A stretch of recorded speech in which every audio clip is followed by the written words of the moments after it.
Right, let's get into our first discussion right now. It's been 13 days since 6 students were abducted from the Lagos State Model College in Ekpe. Reports say they have been relocated from the Craigs, but the police say they know the exact location. The students are being held. When will the student return home? Meanwhile, teaching and learning activities have resumed in the school. The Lagos State government has ramped up security around the school with the construction of security watchtowers at strategic locations. Work is ongoing to ensure that the school fence is well illuminated. The surveillance cameras will be mounted to monitor activities in and around the school, and the Lagos State government has ruled out negotiation with the kidnappers, who are reported to have reduced the ransom to 100 million naira for the students.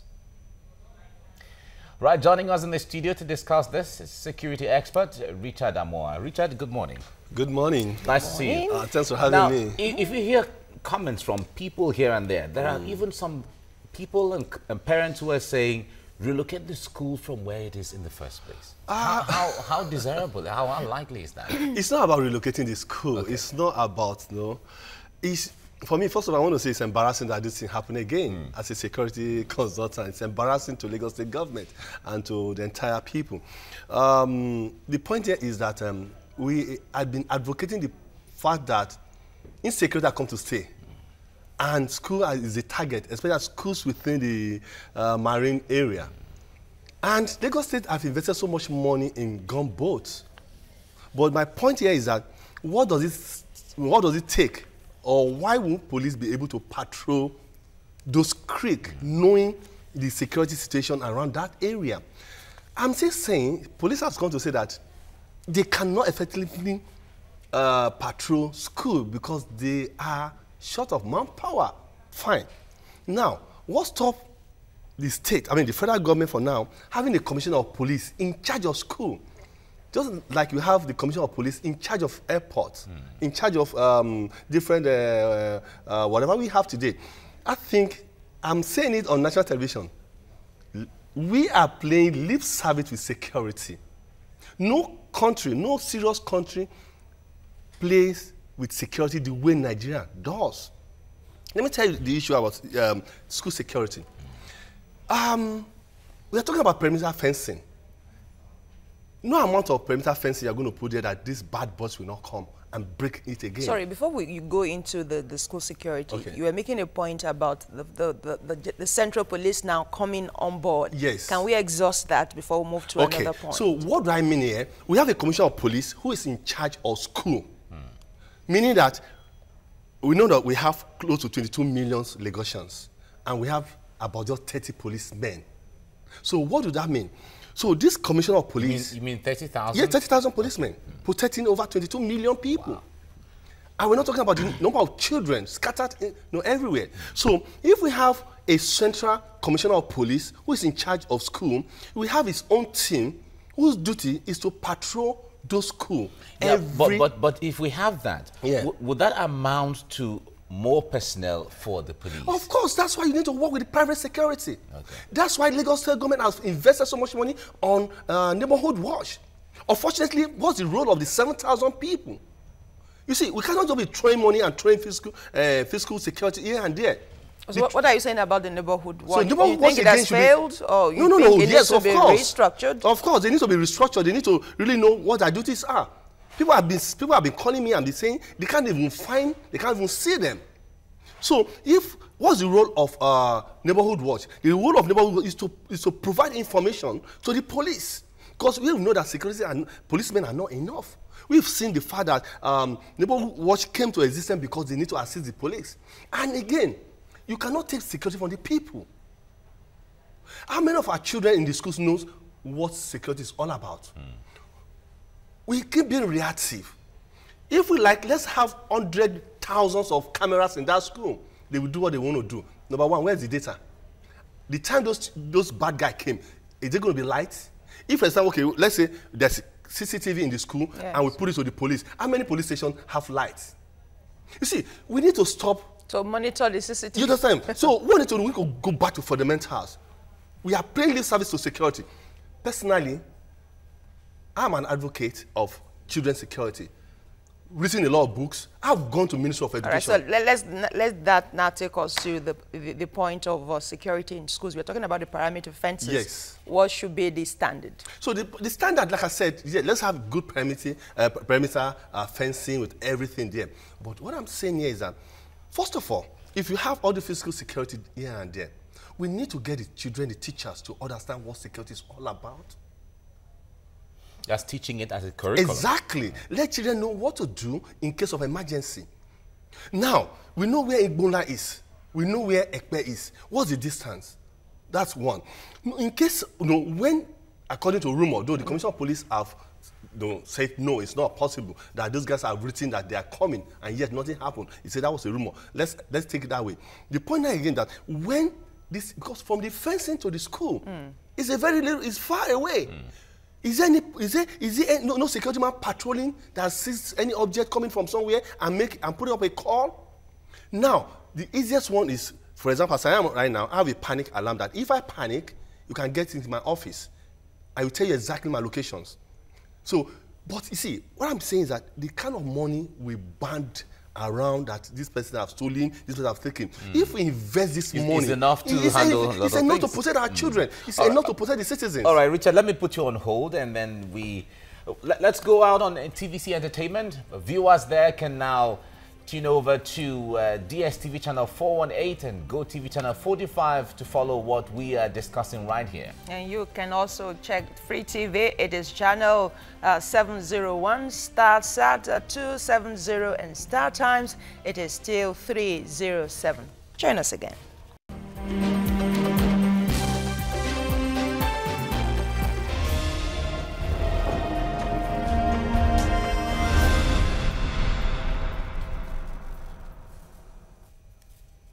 All right, it's 13 days since the students were abducted from their school and still counting, and we are monitoring how things are going from Ekpe, and Nigerians have been very worried. Parents have been worried regarding what the state of the children are in the under their abductors. 13 days after. 13 days after.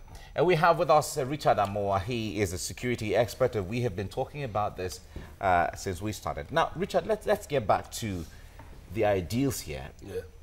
Neighborhood watch, like you mentioned earlier on, yeah. Regarding their role in interlapping or interweaving with the police, what is this supposed to be? How effective they're being on ground? How is it supposed to be to assist the police? I think when that proposal was mooted by the Lagos State government, some of us were like, okay, good, because we realized that community policing is something that will help the police. Let's not take it away from the police. Police are really understretched, and I sympathize with them. Are really understretched, and I sympathize with them. I keep saying it. There's nowhere in the world where you have over 180 million people and you have less than 350 people protecting us. So now, come to your question. The neighborhood watch, the role, if I understand what government actually planned, is to provide information to the police, relate with the people. But you see, we are talking about Igbola because that's where the attack is. But different communities are experiencing the same thing every day, and sometimes because they are not school, they are not reported. They go unreported. You understand? So what we're saying here is that the neighborhood watch were supposed to relate with people, more like community policing. But again, don't forget again, there are just 7,000 people, men and women.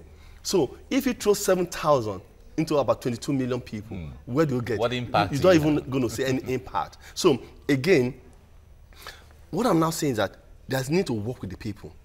And how do we work with the people? See, you just came back from a tour. I've seen how police works in America. I keep saying it, especially in New York. I've been to New York for 2 weeks to go and learn how the New York Police Department work. Seriously, these guys, they don't carry gun. But they are very, very, they could be aggressive if you want them to be aggressive. But the truth is that one thing is relationship. You see something, you say something. But that campaign has been driven to the point that everybody is your friend. That's why you go to Times Square. You see policeman taking picture with you. You see policeman being your friend. So we need to take it back home. The police being your friend. I remember the slogan, the police is your friend. Yes, it's your friend. And I know how things, remember how things turned out that time when people said, is police really your friend in here? Well, we'll come back to that. Now, let's give you some news update here. The federal government has urged Nigerians to ignore speculations making the round that it was planning to raise the pump price of petrol by 5 naira. The Petroleum Product Pricing Regulatory Agency, that's the PPPRA, said it has observed the growing speculation and an imminent increase of 5 naira per litre. While dispelling the rumor, the agency said it understood the concerns of Nigerian consumers and will do everything within its capacity to keep the price unchanged. The agency also assured Nigerians it would not fail in its effort to get towards ensuring product availability and at regulated prices for the benefit of all. Moving ahead now, Justice Muslim Hassan of the Federal High Court in Lagos has ordered the forfeiture of 13 billion naira found in the Lagos apartment in April to the Nigerian government. The National Intelligence Agency had laid claims to the cash haul of about $43.5 million, also 23.2 million naira hidden inside apartment 7B at Osborne Towers in Ikoyi. But counter claims of ownership caused Justice Hassan to give a 14-day window for anyone interested in the funds to appear before him to prove why the money should not be permanently forfeited to the federal government. And French police shot and wounded a man who attacked officers with a hammer outside the Notre Dame Cathedral on Tuesday. And police cordoned off the site and the cathedral in central Paris that is visited by millions of tourists every year was locked down during the incident. The motive for the attack is not immediately clear, but Paris prosecutor's office had launched a counter-terrorism investigation into the incident. France is under a state of emergency after a wave of militant attacks since 2015. They have killed more than 230 people across the country. It has soldiers patrolling its streets alongside police to protect tourist sites, government buildings and events. Right now you have those updates. Let's get back to our discussion with Richard Amowa in the house. He's a security expert. Now, we have had different security analysts and experts here who have said that security is not just the business of police alone. Oh, yeah. It is the business of everybody. That's right. Now, we were talking about neighborhood watch and the police earlier on. The people themselves, how ready are they to give out give off information or call the police or let them know what's going on? I think that's a traditional attitude, past attitude that we have about the police. And that's why I keep saying the police authority need to retrain their personnel. There's a campaign going on right now on social media about don't give bribe to the police. But it's obvious that if you get to a police station today, they're going to take bribe. I'm saying this on national television. You see, police need to understand that without them, there's no any part of the world where policemen or any security agency can actually work without people. And again, for those who are listening to us, you don't need to go to police station to make any report. There is 767 or 1122, and you have your DPO. Unfortunately, again, some DPO have not grown above board to be as a superintendent of police who most of them are the DPOs. They don't live above board. And again, people cannot really trust them. So we need police system that will carry people along. And we keep saying this time without number. And as I'm saying today again, without people, police cannot crack anything. Okay, let's look at kidnapping as a business, as it is, as we have it today in Nigeria. What makes it lucrative? It's lucrative because of reception. It's lucrative because there's no job. It's lucrative again because, remember when the network, the GSM came to Nigeria, one of the things they were banning to us that you don't need to go to, if you're in the cage, you don't need to go to Ireland, just stay and make your business and all that stuff. That's How on earth will a kidnapper be using same number, time without number, and cannot be tracked? Anytime there's a kidnapping attempt, you hear that the Inspector General of Police team. Why is it like that? At this point in time, we have the DSS, who are supposed to be the one that to get the information about what is going on. So what I'm saying, are we still having issues with the network service providing? Because what they'll tell you, for example, if I call, they'll tell you the area where the call is going, where you are making the call. Unfortunately, if I'm at the back of Redeem right now and I'm making a call, the back of Redeem is very, very wide. can the network service pinpoint exactly where those people are? For example, these children have been in the bush for 13 good days. There's no house. It's been raining. They could be under the tree. There's no food. So what we're saying is that this issue of kidnapping, government should take it very seriously. As I'm telling you today, a whole lot cannot travel from Lagos to Abuja anymore by road because kidnapping has become a daily issue. You're talking about the telecoms now. Yes. Let's try and take the points one after the other. This apparently, the kidnappers are in some kind of communication with the government or with the police if they keep reducing the price of ransom. So some calls must have been put through. Bargaining, really. Yes. So some kind of calls must have been put through. Some kind of communication is established. Yes. Why can't the telecom sector help to fish out, like you're trying to make a point there, in terms of their location, precise location? That's exactly what I'm telling you. And that's the point. Because if anytime this thing happens, the first question we ask as security person is that, what is the role of the network people? Because we know that there's technology today that can pick. But as I'm telling you today, as I'm talking right now, there is a supplier who is in Nigeria, who is in Lagos here, who has a camera from the sky, I'm telling you, from the cloud, that can monitor the entire Lagos. But those are the things we have proposed to the government to say, you need this kind of equipment. It might be expensive, but it's not as expensive as people's life. It does not take anything. You don't need to go and bring Chinese people or go to Israeli people and bring them to come. No, we have local people who can do it. You see, what I'm still saying here is that the moment the government is not getting the so-called, I'm sorry, I have to you, those of us who are home-based, local-based security practitioners, with what is happening here, I'm telling you, this guy, because security is kidnapping is a big business in Nigeria, in the sense that nobody has ever been kidnapped without a ransom. Tony Ofonyeton was our guest 2 days ago, and he said, that's my friend. Okay, yeah, and he said that even when you get this ransom as a kidnapper, you're caught at any cost anyway. That the ransom is already marked, and you may end up not spending. You can be caught really, and you may end up not even enjoying the loot of the war. So why ask for ransom? Why engage in this business? That's what he said. But that's not the case really. Some of them go away with this ransom because the money are not being marked. Because again, the family go. You see, I don't want to say this on national television right now, but seriously, a whole lot of family, 99% do not trust the police system. So the moment there's kidnapping, they want to deal with with them directly. I have a very close family that it happened to. They demanded 5 million and they end up paying 3 million. But again, when the family was saying, let's call police, the family said, no, we don't know. This guy is our breadwinner. We don't want to put his life in jeopardy, this and that. I'm telling you, 3 million cash was taken to these bad boys in the bush. So tell me, if they have worked with the police, if we truly trust the police, those money would have been marked. And once it's marked, there's no way you can spend it. And when you're going to spend it, you know that where do you get this money from? So you see, the truth again, let me take it back to community right now.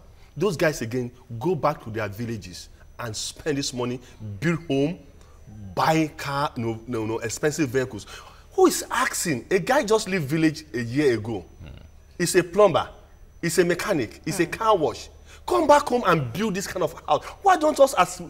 That's where public opinion leaders, the chiefs in the village, the age grades and all those people, they need to start asking questions. But unfortunately, those questions are not asked anymore because parents sometimes put pressure on their children. Go out there, see your mate has bought this, your mate has gotten that. So you need to be able to, and then the children sometimes are found in that limbo of trying to ensure that they impress their parents. Now, let's get back to the issue of CCTV and the illumination and all of that. What role really, when you have surveillance cameras and you don't have a physical security person there, what difference does it really make? In a country like UK, it makes a lot of difference. Because if you go to many malls in the UK, you hardly see the physical security person there. What you see is CCTV. But you see, one CCTV report, within 3 minutes, a police person is there. If you have to do with emergency, the ambulance is there. For example, I've been to a mall where I bought a bag for my wife. Apparently, the shop girl did not forget to cut the tag. Okay. I got to the door. Honestly, I would just realize that there's no noise, but something was blinking. Before I could get out, 5, 6 police van was already waiting outside. Though they apologized though and give me pay me some money for the embarrassment compensation. But what am I trying to say here? Let's assume CCTV, number one, is not just to report. When you have a good CCTV, there's a CCTV we call city monitoring. If you have such CCTV in school, first of all, as it's coming, it's coming to you. As anybody that passes is taking the person, and as it's recording you. So if you think you are going to make a move, it sends the signal again to another bus installed.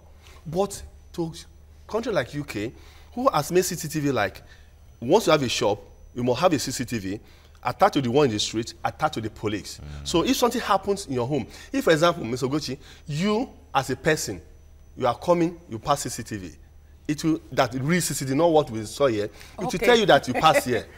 No, first of all, if you are if you pass the second time, you become conscious to say the same person is passing here again. Let's see what. I mean, I'm telling you about what this camera is talking. So if you pass the third time, it reports you.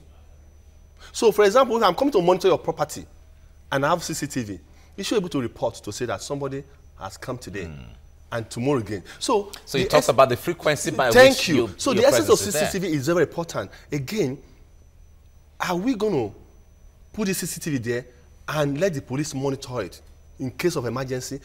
But again, tell me, Lagos State government is doing so well in helping the police by providing vehicles and munitions and everything to the RRS. Now, you could see RRS in every 30 kilometers or thereabout. You see them packed. So now, let's take them back to school area.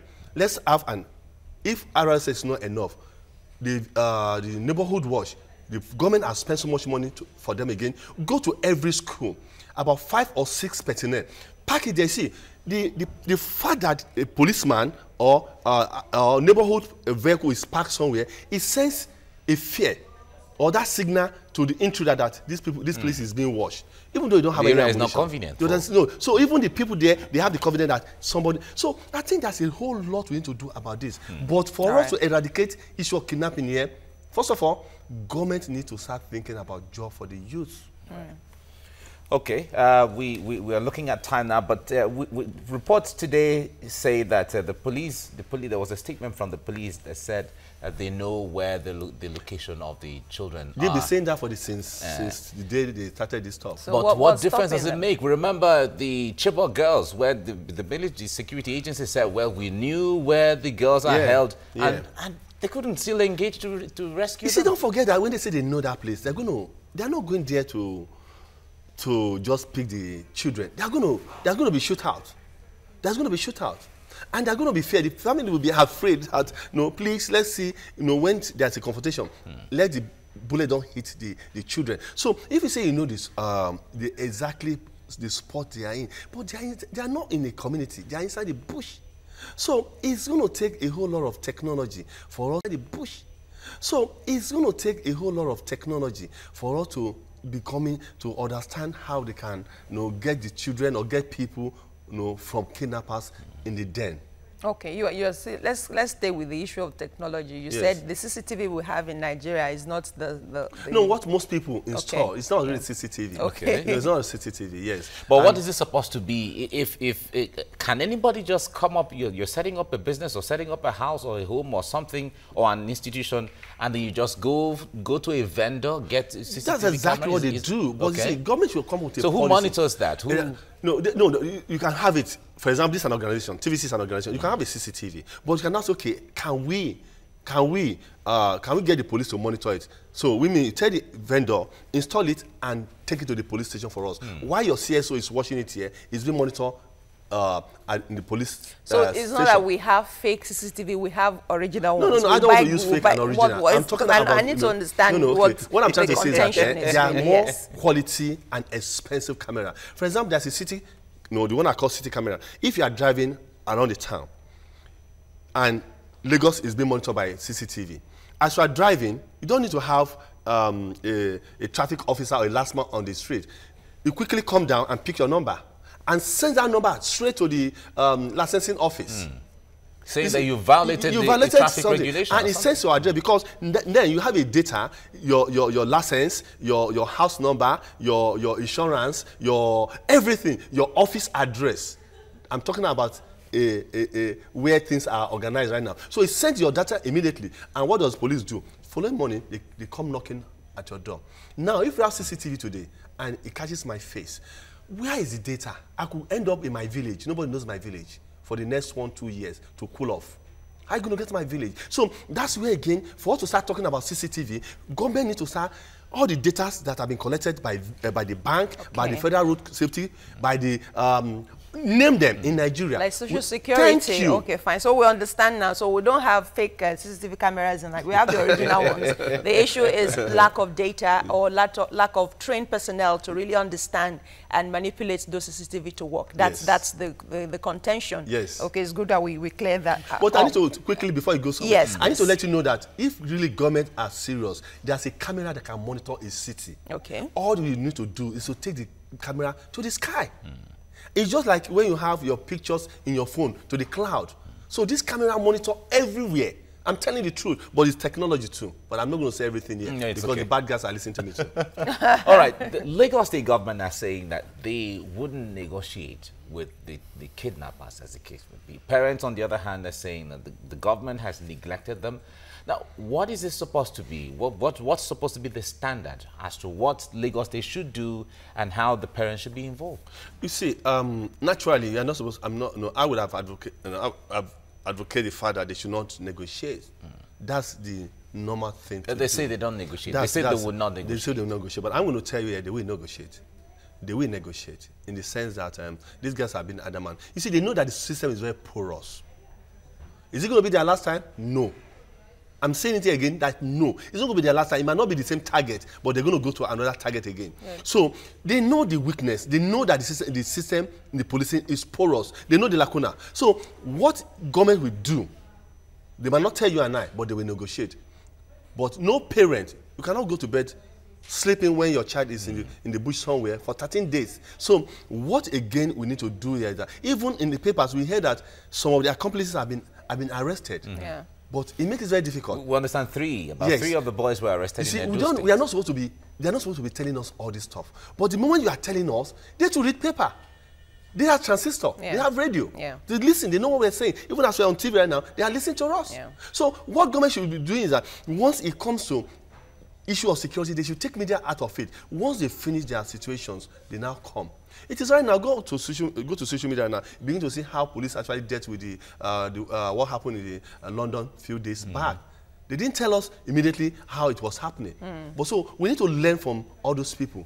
So Lagos State government, whether they like it or not, they will negotiate. So if they can't negotiate, like the Nigerian army who tells you they are going to attack, and the Boko Haram gets and waits for them. Okay, but let's look at the issue of the pattern here. The Turkish school that was attacked a while ago, Ekpe twice. There's a particular pattern, and these schools are located somewhere far off from the town. So there's an established pattern here. How can that trend be changed if you... Like we said again, the only thing it can be changed when you have personnel who is patrolling, who is monitoring, who know the marine security, they should patrol the creeks often. It's very important. Time have come again when you see boats flying around those creeks, stop them. Where are you going to? But a situation where the creeks are free, and nobody, it's just like I'm driving on the road and the policeman just wave me and say, okay, let's get to know you. The same, all those people flying boats, thank God I'm from that kind of riverland area, so I understand how it works. There's a lot of flying boats going around creeks. There could be genuine fishermen, there could be genuine people conveying people. But again, we need to know who they are. Need to know who are, that's it. But again, this is, no matter how expensive it is to maintain gunboats, because of the life of our children, or because of the life of the citizens, the police need to... I don't want to sit here and say police are not doing their job, but seriously, federal government, state government in Lagos are doing their own, but federal government want to have their cake, eat their cake and have it. So what do you think the Central Police should be doing right now? Right Take now, it out of the way the things state, are right yes. now, What should government the should be IG of thinking- police be doing right now? What I should be saying right now is that government should be thinking of breaking down, taking police to the people, in the sense that let's start thinking about state police. Let's start thinking about that, because these boys coming to do this havoc are known among us. Sorry, I'm taking you away from kidnapping right now. Go to Ikorodu and see what's going on about what some people call Bado. These people live among those people. So how come we're not knowing them? The same thing with these kidnappers. They live among the creek. It is because of those issues about the creek, when the oil and other stuff, when they really attacked them. You remember one time when the Air Force really attacked those guys at the creek? That's when this kidnapping became a major issue in Lagos. Before, you hear kidnapping in Delta, Assis, South, and other stuff. It was not in Lagos. So when you dislodge them, what did you do? Have you put any proactive measure to make sure that they don't come back and start attacking people? Okay. Now, they often talk about, we've had analysts who have said that any time there's a kidnap, there's always an insider who facilitates all of this. Now, we've seen this attack on school or kidnapping from schools, as the case may be. Could there be an insider situation? Maybe the first time it could be an insider. Maybe the first time it could be an insider. But because they've seen the system. You see, the easiest thing to do in Nigeria is committing crime. Wow. Why do you Easy. say that? Oh, of course. Because for me, I'm a security person. If you give me a property, I analyze how I can rob this place. And when I analyze how I can rob it, you find out that most homes, most businesses is easy prone. Even people that walk on the street are easy to kidnap. Somebody, you are driving, you don't even know what's happening around the environment. So the most common, easiest thing to do in Nigeria is to commit crime. And again, because the enforcers are not doing their job too. So you can feel like, okay, I could just steal this cup and go away with it. Nobody knows, nobody's going to. I'm going to come back again and steal. And that's why you see some people, you arrest them, they confess to you that they've been in this business for the past 5 years. For crying out loud, 5 good years. Somebody have been committing crime and nobody talks about it and nobody knows about it. So, and again, the people themselves, I've said it time without number, people need to up their game. The security of our children, of our life, is not just with government. How many fathers, how many mothers have taken time to educate their children on issues of security, even ourselves? Go right now, you're going to be driving home right now. Apart from telling you not to talk to a stranger, because that's the one even the stranger say don't talk to stranger. We still have good strangers. I tell people, if for example you are walking, a 9 or 8 years child is going to school and you have an issue, who is he going to talk to? He's going to talk to a stranger. It has to be a stranger. Yeah, we're going to teach the children how to identify good or bad stranger. In case of that emergency, what should students do? So those are the things we need to. Government needs to start thinking about investing money in security. Like I was trying to tell you the other time, I have an NGO that I run to go to school to train children. I approached Lagos State government. Do you know what they said? I should go and look for sponsorship to do that. I said, guys, stop saying this. When things happen, we go on national television, we go on national daily, and we keep giving lip service that way. No, I said that's not what we're. So we have reactionary instead of preventive measures. So we need to start thinking about that. We have practical engagement. I've been running business for the past 22 years. In security, why do I give back to the society? My colleagues, people around, you that have enough money, and you feel that, you can, we see people who at the end of the year, when they are aged, they give all the money they save to the charity. Maybe out of the goodness of your heart, you can do this for free for Lagos State government. Let me tell you the truth. I wrote a book, 100-page, on children, security at school. I gave 200 pieces to Lagos State government. I gave 50 pieces to Anambra State. 50 to Kaduna, to Delta, where I know that. Tell me, did I receive a letter that said thank you? I'm not even saying give me money. It was my own way of saying, guys, please open your eyes to children's security. Let's be more conscious. Let's be more conscious, right, because everything is not money. Let's get into the fact that about 3 of these children, or 3 of these kidnappers have been arrested, shows to a great extent that the police is working. But if we have to translate that, how much of hope does it put in the mind of the parents that if the boys who actually kidnapped the children have been arrested, then we're getting close to these children coming back? How does it translate to that? You see, the point is that, yeah, there's an element of hope again, but they would have moved from different spots. And even those guys that they've arrested but not even know where they are right now. So the point that they arrested those 3 guys over some days back has not guaranteed that they will release these boys.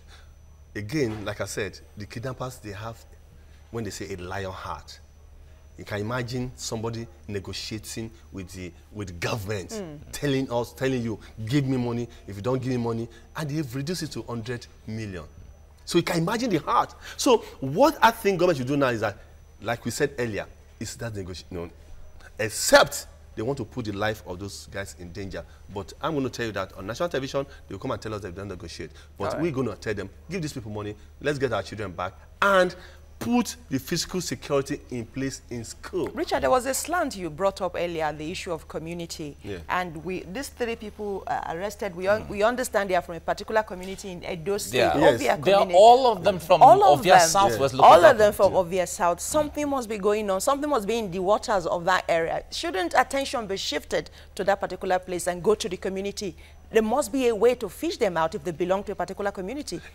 You see, I'm still telling you that the chiefs, the baales, the kings, wherever they are, they know who these guys are. I'm telling you. But they might not want to say it. They might not want to, get people to know because of what they are presenting to the community. See, I use my word again. I sympathize with Nigerian police. We the people, we are our own problem. You see, we have this attitude that it's not me. Now, it's not my child that is kidnapped. I can just feel for the family. But if it happened to me tomorrow, so what am I trying to say here? What I'm trying to say here is that it's time for people to begin to see that when it happened to Mr. A, it's going to happen to Mr. B tomorrow. As a result of that, let's say it the way it is.